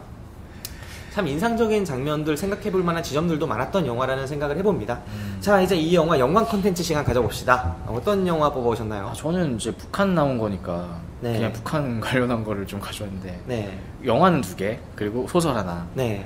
영화는 뭐 가볍게 하나 이제 말씀드리면 은밀하게 위대하게. 거기서도 뭐 북한에서 넘어오고 막 북한 간첩인데 막 이렇게 여러 가지 일들이 벌어지죠. 네. 예. 한번 기억이 나서 말씀드렸고 저는 풍산계라는 작품을 되게 좋아하는데 윤계상 씨 나오는? 예. 그 영화 풍산계 윤계상 씨가 남과 북을 왔다 갔다 합니다. 이 방송에서도 제가 한 두세 번은 얘기했어요. 네, 얘기한 적 있습니다. 예. 어디서 얘기하는지 남자 배우 특집. 그거를 들으시면 됩니다, 여러분. 네. 예, 설명을 드리자면 왔다 갔다 하면서 어떤 역할을 수행하죠. 프리랜서예요, 그냥. 네네. 근데 어떤 프리랜서? 맞죠. 맞긴 남과 맞네. 북에 속하지 않고 맞네. 왔다 갔다 하죠. 근데 어떤 여자를 탈출시키게 됩니다. 네, 김민선 씨죠. 김민선 씨인데 그분이 어떤 탈북한 고위 관료의 소위 말하는 VIP. 네, VIP의 애인인 거죠. 네. 근데 그 여성과의 어떤 그런 사랑을 느끼면서 일이 꼬여가기 시작하죠. 네, 뭐 그런 이야기들입니다. 대사도 없어요. 네. 이거 제가 영화제에 갔었는데 네. 대사가 없는 이유는 그런 거죠. 그 남과 북 어느 곳에도 정체성을 주기가 싫었다. 네. 그래서 이제 말을 하지 못하게 했다. 그 막 울부짖어요, 짐승처럼. 네네. 이렇게 뭐 어떤 격한 장면에서. 그래서 연기도 굉장히 잘하셨고. 예. 되게 의미 있는 선택이네요. 그렇죠. 네. 이 얘기도 이제 남자 배우 특집 들어보시면 더 잘 나옵니다. 예. 네. 그리고 이제 소설은 광장을 가져왔습니다. 최인훈의 광장? 예. 제가 그거를 어릴 때 당연히 수능 준비하면서 발췌도 네. 멋있게 얘기해서 발췌도 좋게 해서 문제집 풀다가 봤다. 예.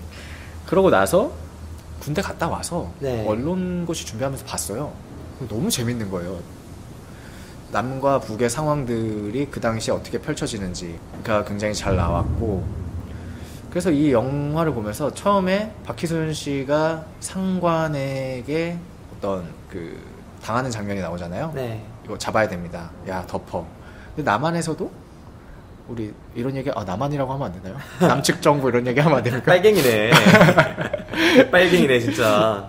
저는, 진짜, 전 보수적인 사람이에요. 네, 우리나라라고 해야지. 저희 나라? 이거는, 우리나라. 네, 아무튼, 이 대한민국에서도 똑같은 일이 벌어지죠. 체이도. 그래서 폴이 그런 얘기 하죠. 박희순이 한국의 체이도야. 무능한 국정원들아, 너네 얘가 왔는지도, 한국에 왔는지도 몰랐지? 뭐 이렇게 얘기를 하죠. 네. 그걸 보면서 광장이라는 소설이 굉장히 생각이 났어요. 그리고 광장 읽어보시면 되게 문장도 좋고, 그리고 네. 그걸 계속 최인훈 씨가 개정을 하세요. 주기적으로. 최신판이 2000년대 넘어서 2010년인가? 살아있는 소설이네. 네, 계속 개정을 하세요. 그래서 우리가 좀 더 익숙하게 읽을 수도 있고, 어떤 연애 부분도 굉장히 중요하게 나오거든요. 네. 그 부분이 공감되는 지점들도 많았고, 제가 기억나는 문장이 하나 있어요. 네. 이거 저희가 문학 특집에 제가 얘기했던 것 같은데, 나중에 올라올. 네.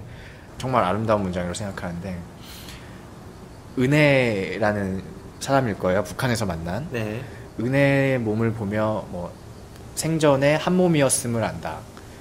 한 몸이 아니었으면 이렇게 사랑스러울 리가 없다. 뭐 그런 문장이 있어요. 정확하게 제가 옮기진 못했는데, 아주 그냥 연애하더니 로맨티스트가 이런 로맨티스트가 없네. 그 전부터 항상 로맨티스트였고요. 네, 감정이 없는 줄 알았는데 저는. 네. 예, 저는 항상 감정이 풍부하고요. 눈물도 많고, 네. 보듬어 주셔야 됩니다. 아이고 요즘 네. 들으시나? 네, 아무튼. 네. 예, 그렇습니다. 네, 광장. 광장. 네. 저는 사실은 이 영화를 보면서 이런 영화가 있나 하는 생각이 들었어요. 전에는 딱딱 영화를 보면 이 영화랑 비슷하네, 이 영화랑 닮았네 이렇게 가져올 영화가 있었는데, 지금껏 한국 누아르 영화 중에 이런 식으로 영화를 이끌어가고 이런 식의 주제의식을 설파해준 영화는 없었던 것 같아요. 그래서 이 영화를 되게 특별하게 보는데, 이 영화의 일부인 경찰에서 이제 알력 다툼이 있잖아요. 사건 덮으려고 하고 네네. 범인 만들어요, 심지어. 네. 종범인데 주범인 것처럼 그쵸, 하고 그쵸. 속이죠. 그래서 살인의 추억이 좀 생각나더라고요. 살인의 추억에서 범인을 좀 조작하는 장면들 같은 것들이 있잖아요. 그렇죠. 네, 이 영화에서 그런 부분이 좀 등장을 한다. 그런 것들에서 좀 살인의 추억 같은 영화를 떠올릴 수 있을 것 같습니다. 근데 그거 들으니까 생각이 나는 게, 보통은 검경? 네. 갈등을 다루잖아요. 그죠. 근데 예전에 그 뭐죠? 호의가 계속되면 순리가 되지. 뭐죠? 호의가 계속되면 부당거래? 부당거래. 네. 거기서도 그렇게 나오고. 근데 여기서는 경찰과 검찰이 좀 약간 통하는 부분들 있죠. 그 배우 누군지 아시죠? 그 예전 내부자들에서 그 고문하던 미래자동차 상무. 네. 예. 상무였어요? 굉장히 높은 사람이었어요. 높은 사람이 임원이었어요. 그런 실전적인 일을 해? 네. 그러니까 밑에 놈들이 못하니까 내가 하겠다 이래서 자르잖아요. 네. 근데 굉장히 좋았어요. 잘 어울리고. 그리고 뭔가 나중에 좀 더 큰 역할을 맡으면 어떨까? 그런 생각까지 들었어요. 네. 그 배우가 이제 계속 강렬한 역할이라거나 되게 감초 같은 역할로 지금 등장을 하고 있는데, 그 역할을 너무 잘 소화하는 거예요. 특히나 그때는 설정 자체가 과격한 설정이었는데, 이번에는 네. 사실 대화거든요. 네네. 2번 나오죠. 그렇죠. 근데 그때 굉장히 임팩트 있게 나오더라고요. 네. 아나덱도 그렇고 저도 비슷하거든요. 그러니까 그 배우를 좀 더 많이 혹은 좀 더 깊이 보고 싶어하는 관객들의 요구가 생겨나고 있다. 네, 이렇게 표현할 수 있겠네요. 한번 기대가 됩니다. 네, 저도 정말 기대해볼 만한 배우라고 생각합니다. 그 다음에 연관 영화, 저는 이제 생각을 해보니까 무간도라는 영화랑 진짜 많이 닮은 것 같아요. 그래요? 네, 홍콩 무간도 시리즈 있잖아요. 근데 그것도 국가에서 이제 속여요. 속여가지고 이게 신세계랑 되게 닮았다고 하는데. 신세계랑 똑같아요. 똑같아요? 신세계도 마찬가지입니다. 이정재를 경찰인데 보내는 거예요. 조폭. 글로. 너 거기 해라. 그래서 이제 이정재의 그런 계속 갈등이 나죠. 고뇌. 어떻게 해야 되나. 네. 제가 이 영화를 떠올리는 거는, 경찰이라는 기관이 있고, 또 이제 거기 조폭도 있고 막 이렇게 나오지만, 경찰이라는 기관이랑 이제 다른 집단이랑 막 이런 것들이 얽히고 설키고 하는 그런 분위기랄까? 그런 것들이 무간도랑 되게 비슷했던 것 같아요. 근데 무간도랑 신세계랑 똑같으면 사실 이 감독 그냥 색깔이 이런 거다라고도 볼 수 있겠네요. 그러니까 일종의 되게 어두운 정치 드라마 혹은 어두운 세력들의 어떤 그런 힘의 다툼? 이런 것들을 되게 잘 그려내는 류의 감독이다. 저는 무간도 같은 영화가 한국에 없을 거라고 생각했거든요. 근데 이 영화가 딱 나오는 순간, 이거는 그런 감독이 있구나, 우리도. 그렇게 딱 떠올리게 하는 그런 영화라는 생각이 들었어요. 네, 무간도랑 좀 다른 점은 조폭에서 경찰로 넘어가는 거는 없고, 네. 경찰에서 조폭으로 넘어가는 것만 나오죠. 아무튼 이 박훈정 감독님이 기존에 이제 우리나라의 느와르라고 한다면 김지훈 감독님의 뭐 달콤한 인생 이런 거 많이 이제 이야기되고 그 다음에 뭐 부당거래 뭐 이런 것도 있을 것이고 네 그리고 옛날에 황정민 씨랑 유승범 씨 나왔던 그 부산에서 하는 영화 뭐였죠? 마약하고 막 예, 그 사생결단. 사생결단. 추정현 씨 열연하고 중국으로 가셨다가 지금 다시 돌아오셨죠. 요즘에 히트인데 아무튼 그런 영화들 그 다음에 내부자들 같은 영화 이런 영화들이 이제 언급될 텐데 완전히 다른 색깔이다. 이 영화만의 느와르 색깔이 있고 제가 볼 때는 이 영화가 기존의 그 영화들이 해내지 못했던 어떤 부분을 다루고 있다. 막 이제까지 이야기했지만 그런 여러 가지 기관들이 권력 다툼하고 알력 다툼하고 그런 과정 속에서 우리 사회에 당면한 문제를 살며시 노출시켜버리는 그런 모습들이 상당히 세련되고 우아한 부분이 있다. 네, 그러면서 장르성에 또 충실한 부분들도 있고 그런 것들이 진짜 박훈정이란 감독은 기억해야 한다. 그런 생각이 들었습니다. 예. 꼭 신세계 보겠습니다. 알겠습니다. 네. 그러면 이제 연관 콘텐츠까지 해봤고요. 마지막으로 이제 총평합시다. 혹시 처음 추천해 주셨는데 바뀌셨나요? 아니요, 저는 추천. 네. 뭐 이유도 아까 우리가 초반에 길게 얘기했지만 진짜 짜증나면서 봤어요. 짜증나면서 감탄하면서 마치 김영민이 막 빡치면서도 희열을 느끼는 것처럼 네. 저도 막 빡치면서도 너무 좋다. 두 가지 감정을 계속 느끼면서 봤던 것 같아요. 그래서 뭐 일부 그런 논란들이 있지만 근데 요즘에 좀 안타까운 게 지적을 해주고 이런 게 있어요 라고 하고 넘어갈 수 있을 법한 근데 중식이라는 밴드 아십니까? 네, 중식이 밴드 아닙니까? 그러네요. 중식이라는 밴드는 뭡니까? 거기 중식이가 있는 거지 리드 보컬로. 근데 중식님이 네. 가사를 쓰시고 하셨기 때문에 네. 중식님이라고 할게요. 네. 중식님이라는 밴드, 중식이 밴드라는 밴드가 있어요. 네, 아이고 그냥 아주 애 쓴다 영 쓴다. 네. 네, 아무튼 그때도 충분히 그런 비판들이 있었고 수용하겠다 내가 노력하겠다 했는데도 계속 뭔가 못 고친다. 네. 그래 어쩔 수 없어. 막 이런 식으로 너무 크게 되는 게 있어서 좀 시간이 지나서 뭔가 이게 폭발적으로 뭔가 그것에 대해서 막 그렇게 억압이라는 단어를 또 쓰면 안 될 것 같긴 한데 그렇게 하기보다는 좀 발전적인 부분으로 이렇게 나아갔으면 어떻을까. 물론 다 인정하죠. 그 전에 억눌렸던 그런 것들. 네. 근데 언젠가는 조금 더 풀리면 네. 과도기라고 봅니다. 그렇게 얘기하겠네요. 언제 더 풀리냐 이런 얘기하겠네요. 추천. 네. 네. 저도 역시 추천입니다. 네, 처음과 똑같이 그대로 박훈정이라는 감독을 기억해야 마땅하고 그 다음에 이 영화는 독보적인 영화다. 한국 누아르 중에 이렇게 멋있는 영화가 있었느냐 그렇게 생각을 합니다. 그리고 체이도라는 캐릭터 또 김명민의 발견 이런 모든 측면에서 이 영화에 추천을 안 줄 수가 없네요. 네. 그리고 우리 블랙리스트 상에 이제 좀 있으면 투표를 해야 되는데 저희 투표를 하고 배를 타야 하지 않습니까? 그렇죠. 예. 근데 제가 그 전까지는 덩케르크 정도가 한두 부분에 있고 악녀도 이제 좀 오프닝상의 후보이긴 하지만 추천할 만한 영화가 많이 없었어요. 정말 많은 영화를 봤음에도 불구하고 혹성 탈출을 또 엄청 기대했는데 혹성 탈출 보고 나니까 어쩌나 이런 생각이 막 들더라고요. 그런데 이 VIP를 보고 나서 거의 전 부분에 전 다 들어갈 것 같습니다. 네, 전 부분에 주연상 조연상 할 거 없이 막 다 때려박을 것 같아요. 근데 이번에도 밀리겠네요. 확실히 밀리겠네요. 네. 작년엔 라라랜드한테 심하게 밀렸는데 그 전엔 위플래시한테 심하게 밀리고 그렇죠. 올해는 어떤 영화가 또 겨울에 개봉할지 네. 네, 기대가 됩니다.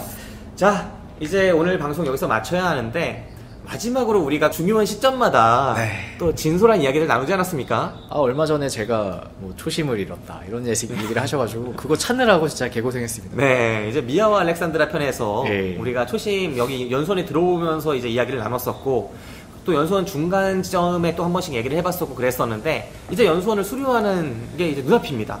예. 어떤 생각이 드세요? 뭐 아까 초반에도 얘기했지만 걱정도 되고 기대도 되는데 솔직히 기대감이 더 크고 왜냐면 면접이 끝나서 너무 기분이 홀가분해서요. 이제 뭐 없겠구나. 이제 배에 가서 그냥 시키는 거 열심히 하고 생각 비우고 잘 지내보려고 하고 그리고 너무 그 이후의 것들을 저는 많이 고민하는 경향이 있는데 당장 실습이 9개월이에요. 이거까지 포함하면 1년이죠. 그 기간이 결코 짧은 기간이 아니기 때문에 이 기간을 또 어떻게 충실히 보낼까를 고민하는 게 더 맞다는 생각을 좀 최근에 했어요. 그래서 더 멀리를 내다보고 고민도 해야겠지만 당장 어떻게 할 것인가에 더 집중을 해야 되지 않을까 그냥 그런 생각을 하고 있습니다. 네. 저는 이제 얼마 전에 교수님하고 면담을 하다가 알게 된 사실인데, 제가 여기 문 닫고 들어왔더라고요. 네, 아나백 따라서 처음 이곳을 알게 되고, 그리고 지원을 하기로 결심을 하고, 그리고 정말 지원을 해서 합격을 하고, 그 과정들이 다 저한테는 되게 의미가 있었고, 사실은 되게 어렵고 놀라운 결정들이었던 것 같아요, 돌아보면은. 과연 어떻게 그렇게 할 수 있었을까라는 생각 저 스스로도 들고, 그런데 그 면접을 통과할 때도 제가 50등으로, 몽골 유학생 빼면은 50등 꼴찌 아닙니까? 근데 뭐 때문에 점수가 안 좋았죠? 제가 전혀 준비가 안 돼 있다고 봤던 것 같아요. 배에 대해서도 모르고 바다에 대해서도 모르니까 그런 부분에서 많이 깎였다라고 보신 거죠. 뭐 그럴 수 있죠. 예. 네, 그래서 이제 꼴찌로 들어와서 또 이곳 생활들을 하면서 조금씩 알아가서 제가 볼 때는 저 나름대로는 명예수석이다라고 할 수 있을 것 같아요. 저를 나보다 열심히 생활하는 사람이 과연 있는가? 우리 같이 들어간 면접에서 그 상무님께서 김 기사님은 학점이 별로 안 좋네요. 근데 이제 계속 김 기사가 방어 논리를 폈죠. 네. 자부심을 가지고 있습니다. 네. 저 정도만 한 것도. 아무튼 그걸 떠나서 저는 이 꼴찌로 들어가서 정말 만족스러운 이 과정을 거쳤고, 또 제 룸메이트 중에 여기 수석도 나왔습니다. 수석 있었죠. 네, 그리고 여기 수사비파도 제 룸메이트입니다. 네, 그런 자부심이 있어요. 아나베가에 보면서 저는 이 얘기를 꼭 해주고 싶었어요. 도대체 뭐 했나? 저는 아나베기 거기서 수석을 달리는 줄 알았는데, 아나베가한테 이걸 꼭 기록으로 남기는 거니까, 아나베기 생각보다 너무 저조한 등수, 나랑 얼마 차이가 안 난다. 제가 50명 중에 네. 몽골 친구들 합해서 52명 중에 7등, 8등? 네. 그 정도예요. 네. 김 기사님은 몇 등이죠? 제가 한 10등 할 겁니다. 자릿수가 다르죠? 그리고 실제로 점수의 자릿수도 잘합니다. 저는 90점대고 김 기사님 89점. 네. 격이 다르죠. 네. 그래서 비교적 이렇게 할 거면 나처럼 놀면서 하지. 뭐하러 그렇게 열심히 준비했나. 그거는 어쩔 수 없습니다. 성격이 그래서 열심히 해야 됩니다. 그런 생각이 들더라고요. 아무튼 이제 배를 타면은 또 여기 생활과는 전혀 다른 것들이 펼쳐지겠죠. 사실 연수원에서의 이런 것들 중요했지만 또 얼마나 중요하겠습니까? 돌아보면 배를 타고서 이제 그걸 어떻게 받아들이느냐, 또 내가 배운 것들을 어떻게 써먹을 수 있느냐, 그런 것들이 정말 관건이 될 텐데, 사실 전 되게 막막하거든요. 왜요? 여기 들어올 때 사실 바다에 대해 전혀 모르고 들어왔던 것처럼, 이 기관이 뭐 하는지도 사실 잘 모르고 들어왔던 것처럼 배도 지금 비슷한 것 같아요. 사실 다 똑같죠. 그러려나요? 네. 물론 김 기사님 수업을 잘 안 들었고 전 수업을 많이 들어서 좀 더 익숙하겠지만, 결론적으로는 어차피 다 똑같은 사람들이고, 그리고 김 기사님은 뭐 잘하겠죠. 본인이 가성비가 좋다고 엄청 자랑하더라고요. 제가 여기 있으면서 정말 입에 달고 살았죠, 가성비. 네. 그리고 그게 입증됐죠, 이번에. 예. 예, 8등분과 이제 2등밖에 차이가 안 나는. 네, 아무튼 이번 배에 타서 저는 나중에 이 방송을 들을 때도 꼭 기억할 것 한 가지는, 제가 연수원에서의 생활을 정말 잘 보냈다. 그리고 저 스스로의 선택을 되게 자랑스러워했다라는 거를 나중에 잊지 않고 싶어요. 네, 나중에 와서 내가 그때 왜 이걸 선택했지? 내가 정말 후회스러운 결정을 계속했을까? 이런지 않았다는 거를 꼭 기억하고 싶습니다. 왜냐면 잊을 것 같거든. 그래서 내 생각에 2달이면 잊을 것 같아. 제가 뭐 말씀을 드렸는지 모르겠지만 제 에버노트에 그런 제목의 글이 있습니다. 헷갈릴 때 볼 것. 거기에 막 내가 왜 항해사가 되려고 했는지, 왜 기자를 떠났는지, 언론판을 왜 떠났는지 그거 다 적혀 있습니다. 그래서 가끔씩 보거든요. 맞아, 그래, 잘 왔다, 이렇게 하면 리프레시를 하게 되죠. 제가 군대 이제 산악지오피 지원해가지고 진짜 영하 30도 떨어지는 그곳에서 칼바람 맞으면서 나 땡겨간다는 그 좋고 편한 부대 다 놔두고 내가 여기 왜 왔나, 죽고 싶다, 그 생각을 딱 첫날 했어요. 실전 배치되고. 그러니까 그때가 크리스마스 이브였는데 정말 춥고 너무 힘들었거든요. 그리고 그 이틀째 그가 배속된 그 부대에서 어떤 미친놈이 자기 몽유병 환자라고 미쳤다고 침낭 들고 가고 그 영화 있는데 도량에 들어가고 잤어요. 자기 정신 이상이라고. 그래가지고 이제 차출되고 막 이런 일들이 벌어졌었거든요. 창의적인데? 네, 제가 그때 그렇게 후회를 했던 그 생생한 기억을 갖고 있는 저로서는 배도 비슷할 수 있겠다라는 생각을 하게 되거든요. 네, 얼마나 솔직히 이상한 또라이들이 있겠습니까? 그렇죠. 네, 그리고 제가 뭐 허먼 멜빌, 찰스 다윈 막 이런 사람들 해밍웨이 보고 왔다지만 안 될 수도 있는 거잖아요. 그리고 그때랑 지금 같습니까? 네. 배가 다른데? 하지만 희망이 있다는 건 저는 H라인 또 면접 때 등단해가지고 배를 내렸다라는 그분. 네. 그 얘기를 상무님이 실수하셨어요. 네. 하면 안 됐는데. 근데 그분이 잘하신 거예요. 저 표정 순간 잃을 뻔했거든요. 그치. 네. 그럼 나 걸러졌겠지. 네. 그리고 기억나는 게, 두 분 다 항해사에 너무 좋은 점만 보고 온 것 아니냐라는 질문을 했어요. 근데 김 기사가 하셨던 말이, 저는 그래서 직접적으로 그 주변에 항해사가 없기 때문에 잘 몰라서 수기나 글, 어떤 책들을 많이 봤다. 근데 이제 젊은 분이 김 기사의 자소서 밑에다가 글, 동그라미 이렇게 쓰더라고요. 이 새끼 또 등단할 새끼 아닌가 이렇게 보는 것 같은데. 수기라는 말이 네. 사실상 어떻게 보면은 좀 업계 용어 비슷하지 않습니까? 네, 그러니까 저도 그거 좀 그랬어요. 도서관 가서 책을 빌려봤습니다. 이렇게. 자서전이라든가 네. 그렇게 해서 수기. 약간 고급 용어입니다. 그래서 살짝 저도 이게 걸린 것 같은데 그거를 만회하기 위해서 엄청 노력했습니다. 네, 저는 그런 거 모른다. 뭐 취미 특기란 해도 그런 글짓기 이런 고급스러운 거 적지 않았거든요. 네, 아무튼 그렇습니다. 자, 우리가 이제 많은 이야기 나눠봤는데 어느덧 12시가 넘어서 이제 우리가 정말 배를 타는 날이 됐어요. 그렇군요. 12시 안 넘었네요. 네, 맞춰주려고 그랬더니 10분 있으면 12시가 넘어서 이제 배를 타는 날이 되는 거고 아직 마지막 날인데 참 아나백과 지낸 6개월, 아나백을 만나서 인생이 바뀌었다. 네, 혹시 잘못되게 되면 찾아간다 라는 말 마지막으로 남기면서 저는 지금까지 김기사 아나백입니다. 였습니다. 네, 블랙리스트와 함께 해양수산연수원 그 오션플리텍에서의 마지막 날을 즐거워합시다.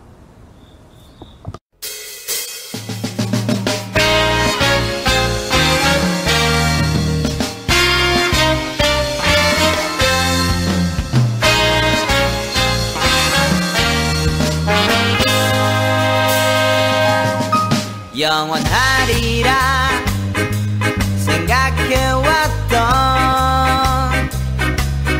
아니 그렇게 나 믿고 싶었었나봐. 정말 끝이 다르게 돌아가는 너무나도 똑같이 변해가는 세상 속에서 잠시 멈추어 뒤돌아보니 조금은 변한 듯한 모습은 느끼지만 다시 새로 있어야지 우리 이야기. 이제 시작입니다. 그때가 와서 너무 늦었다고 느껴질 때 이미 우린 여기까지 왔죠. 다시 시작입니다. 고개를 들어요. 지쳐있는 이 세상을 우리 서로 위로해 나가요.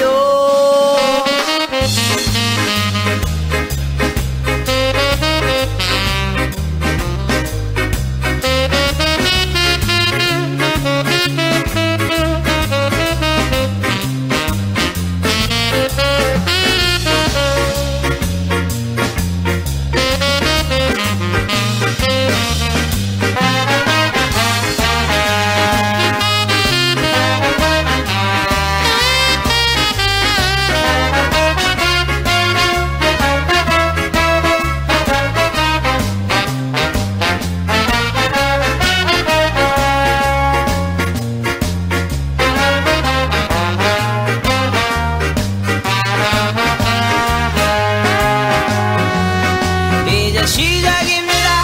그때가 왔어 너무 늦었다고 느껴질 때 이미 우린 여기까지 왔죠.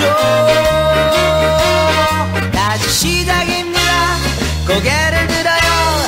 지쳐있는 이 세상을 우리 서로 위로해 나가요. 이 길로 가나요? 어디인가요? 막다른 골목을 만나 돌아오고 있다 해도 내게 말하지는 말아줘요. 나는 그냥 이대로 걸어갈 테니